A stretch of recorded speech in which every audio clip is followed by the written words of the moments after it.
অন্তর্মহলে জমে থাকা ক্ষতগুলো ঠিক যেন নদীর বুকে ইতস্তত জেগে ওঠা শুষ্ক চড়ার মতো। প্রেমিকের প্রলোভনের হাতছানি প্রতিবারই যেন সিঁদুরে মেঘের মতো সুন্দর ও মনোরম লাগে। রুক্ষ মন আজ অবিশ্বাসের ধুলোয় ভরা, তবু বানভাসী প্রেমস্রোতে ভাষার আশায় শেষবারের মতো আকাশ কুসুম স্বপ্ন দেখে।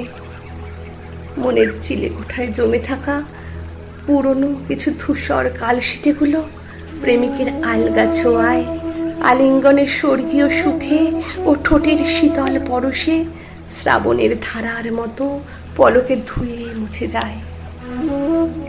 বহু প্রতীক্ষার পর মনের মানুষকে কাছে পেয়ে আত্মহারা মন যেন ছেলেবেলার সেই লুকোনো মলিন বাক্স থেকে ছেলে মানুষের গল্পমালায় মেতে ওঠে।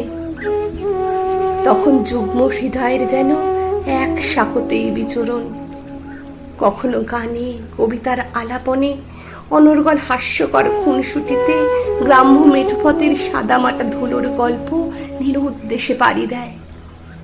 মনের গভীর কোণে মেয়েটির পুটুলি করে রাখা এতদিনের অসহায়তার গল্প বলা যে বারণ। প্রেমিকের খোলস বদল তার প্রমাণ দিল। প্রেয়সীর গোপন অস্ত্র ভেজা মন কেমন আজ তার কাছে নিরুত্তাপ হাস্যকর কাহিনী। তমসাচ্ছন্ন সেই নদীর জলে আলগা গায়ে আজ শুধুই সে ভৎসনার বাণী বিদ্ধ, জর্জরিত, লুণ্ঠিত, অবহেলিত এক পরিত্যক্ত ভোগ্য পণ্য। আজ পুরুষটির কাছে সে শুধুমাত্র কাদামাটির সং। আজ পুরুষটির কাছে সে শুধুমাত্র কাদামাটির সং।